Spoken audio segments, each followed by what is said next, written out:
everything by the book. Well, I tried. First responders are on the scene after a wrecking crew demolished the wrong house, trapping two people under rubble. Imagine walking into your own home and realizing everything looks exactly the same, but you don't belong there anymore. You see your family laughing at the dinner table, your dog sleeping in the corner, and your favorite book on the nightstand. But when you speak, no one hears you. When you touch them, they don't feel it.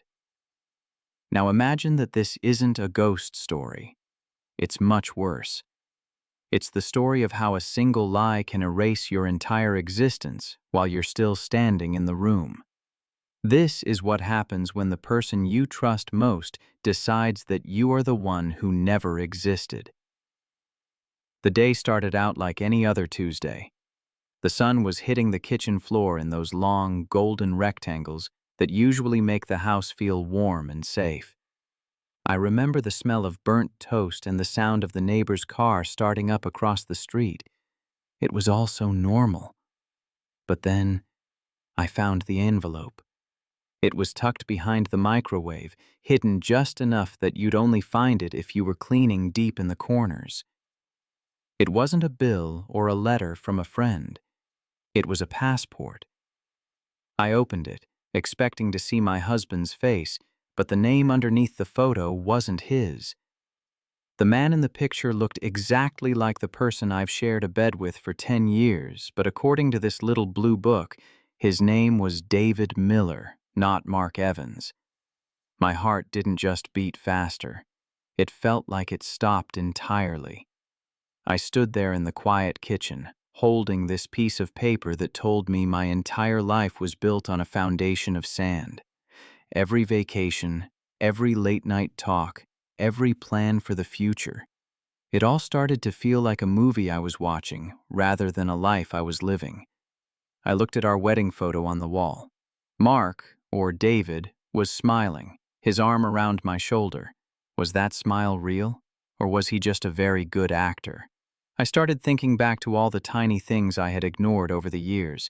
The phone calls he took in the garage, the way he never talked about his parents, the fact that he didn't have any friends from before we met.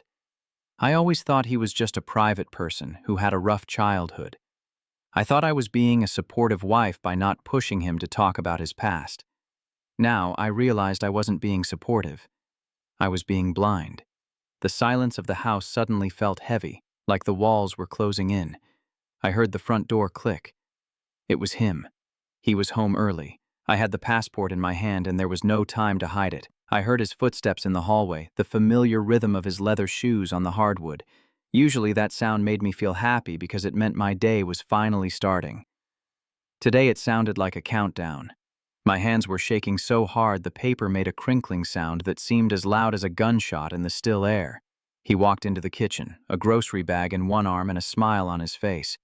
He looked so normal. He looked like the man I loved. But as his eyes dropped from my face to the passport in my hand, the smile didn't just fade. It vanished. It was like a mask falling off a statue. His face went cold, empty, and completely unrecognizable. He didn't say, "Honey, I can explain." He didn't look scared. He just stood there and said, "You weren't supposed to find that yet." The air in the kitchen turned ice cold the moment those words left his mouth. You weren't supposed to find that yet. The word yet hung in the air like a threat. I wanted to scream, to throw the passport at him, to run out the front door and never look back, but my legs felt like they were made of lead. He didn't move toward me. He just stood by the counter, slowly setting down the bag of groceries. I watched him take out a carton of milk and a loaf of bread, placing them neatly on the granite surface as if we were just having a normal afternoon. This mundane act was more terrifying than if he had started shouting. It showed me that he was in total control. I realized then that I didn't know the man standing 5 feet away from me. I had shared my bank accounts, my secrets, and my bed with a ghost. I finally found my voice, but it sounded thin and breakable. I asked him who David Miller was. He didn't look up. He just smoothed out a wrinkle in the bread bag and said that David Miller was the man I should have married if I wanted a quiet life. He looked at me then, and his eyes were dark, devoid of the warmth I had seen there only this morning. He started walking toward me, slow and steady. I backed away until my spine hit the cold handle of the refrigerator. He stopped just inches from me, reaching out a hand. I flinched, expecting the worst, but he only took the passport from my shaking fingers. He tucked it into his pocket and told me that names are just labels we give to things to make ourselves feel safe. He said he had spent 10 years making me feel safe, and that should be enough for me. But it wasn't enough. My mind was racing through every memory, looking for the cracks I had missed. I remembered the time he insisted we move across the country after a random break-in at our old apartment, a break-in where nothing was stolen. I remembered how he always insisted on paying for everything in cash, and how he never wanted his picture posted on social media. I had thought he was just old-fashioned and protective. Now, I saw it for what it was, a disappearing act. He wasn't protecting me. He was hiding from something, and he had dragged me into his hiding spot without my permission. As the sun began to set, the shadows in the kitchen grew long, stretching across the floor like bars of a cage. He told me to go upstairs and get dressed for dinner, as if the last 10 minutes hadn't happened.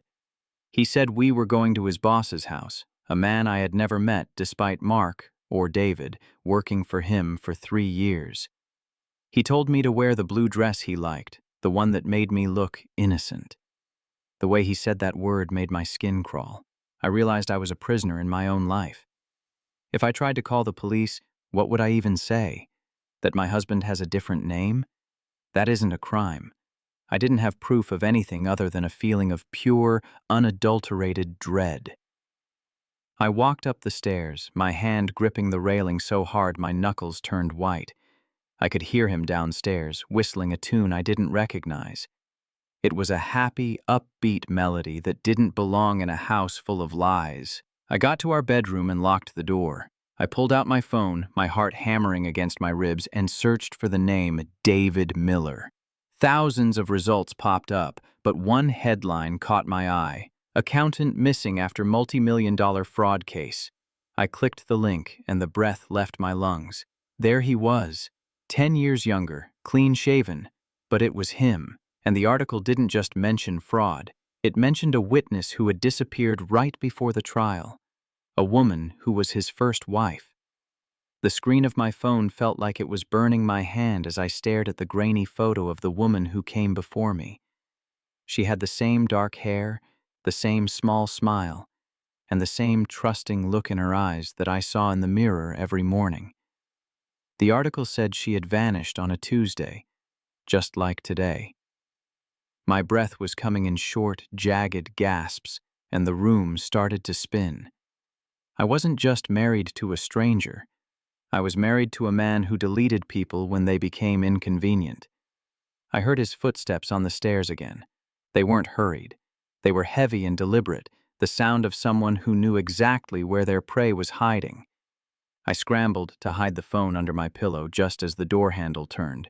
It didn't budge because I had locked it, but the silence that followed was louder than any scream. I stood in the center of the room, staring at the wood of the door, waiting for him to kick it in. Instead, I heard his voice, calm and terrifyingly soft, right against the wood. He told me that locking doors didn't change the truth. He said that he had spent 10 years protecting me from the world, and all it took was one moment of curiosity for me to throw it all away. "Open the door, Sarah," he said. It wasn't a request. It was a command that pulled at the years of habit I had built up. Part of me wanted to obey, to pretend I hadn't seen the article, to go back to the lie because the lie was comfortable. But then I looked at the window. It was a long drop to the driveway, but there was a trellis covered in ivy just a few feet to the left. If I could get out, I could run to the woods behind our house. I didn't have my keys or my purse, but I had the truth. And right now, the truth was the only thing keeping me alive. The handle turned again, harder this time. Then came the sound of metal clicking against metal. He was using a key. I didn't think. I just moved. I threw open the window, the cold night air rushing in to meet me. I climbed onto the ledge, my fingers scraping against the rough wood of the house. Behind me, the bedroom door swung open. The light from the hallway spilled into the room, silhouetting him like a monster from a nightmare. He didn't rush toward me. He just stood there, watching me balance on the edge of my life. He held up a small silver flash drive. He told me that everything was on there: the money, the names, and the proof of what happened to the woman in the photo. He said if I stepped off that ledge, he would make sure I was the one the police looked for. He had spent a decade framing me for crimes I didn't even know existed. Every document I had signed, every business trip I had taken with him, it was all a trail leading back to me. "You're not the victim, Sarah," he whispered, stepping into the room. "In the eyes of the law, you're my partner." The realization hit me harder than any physical blow. He hadn't just hidden from his past, he had woven me into his future as a human shield. I looked down at the dark ground below, and then back at the man I thought I loved. The man who had carefully curated my life so that I could never leave without destroying myself. In that moment, the fear turned into something else, a white-hot spark of rage. I realized that if I was going down, I wasn't going alone. I reached into my pocket, grabbed the heavy glass perfume bottle from the nightstand, and hurled it at the lamp next to him. The room plunged into total darkness, and in the confusion, I didn't jump down. I lunged forward. The crash of the lamp was followed by the sharp electric smell of a blown bulb. In the pitch black, I didn't run for the window. I ran for the door. I felt his hand brush against my shoulder, a cold, desperate grip, but I twisted away, fueled by a shot of adrenaline I didn't know I possessed. I tumbled into the hallway, my feet hitting the carpet with a dull thud, and I didn't stop. I flew down the stairs, tripping on the last step and scraping my palms against the wood, but I scrambled up and burst through the front door. The night air was biting, a sharp contrast to the suffocating heat of the house. I didn't go for the car. He had the keys. Instead, I ran straight into the line of trees at the edge of our property, the branches tearing at my clothes like tiny fingers trying to pull me back. I ran until my lungs felt like they were filled with broken glass and my legs gave out. I collapsed behind a thick oak tree, pressing my back against the rough bark, staring at the glowing windows of the house I used to call home. From here, it looked like a postcard, peaceful, warm, and inviting. It was the perfect lie. I watched as the front door opened. He didn't come running out screaming my name. He didn't call the police. He simply stood on the porch, silhouetted by the entryway light, and looked toward the woods. He stood there for a long time, perfectly still, as if he could sense exactly where I was hiding. Then, he did something I'll never forget. He reached into his pocket, pulled out a lighter, and watched the flame flicker for a second before flicking it shut. He turned around, walked back inside, and closed the door. 10 minutes later, I saw the headlights of his car pull out of the driveway. He wasn't chasing me. He was leaving. He was moving on to the next city, the next name, and the next woman who would believe his beautiful stories. I realized then that he wasn't afraid of me telling the truth because he had already made sure the truth would point back at me. I was left in the dark with nothing but a name that wasn't mine and a history that belonged to a criminal. By the time the sun began to rise, the house was empty. I walked back inside, my footsteps echoing in the hollow rooms. Everything was gone: the files, the passport, the silver flash drive, and every single photo of him. It was as if he had never lived there at all. I sat on the kitchen floor, the same place where I had found the envelope only 18 hours ago, and looked at my own reflection in the oven door. I looked the same, but I felt like a stranger to myself. He had stolen 10 years of my life, but in his haste to erase himself, he had left one thing behind.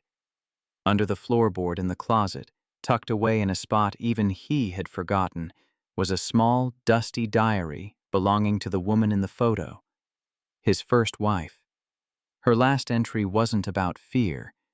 It was a list of account numbers and a name of a private investigator she had hired. He thought he had deleted her, but she had left me a map. I picked up the phone, not to call the police, but to call the number written in the back of that book. The drama wasn't over. It was just changing perspective. He taught me how to be a ghost, but he forgot that ghosts are the ones who do the haunting.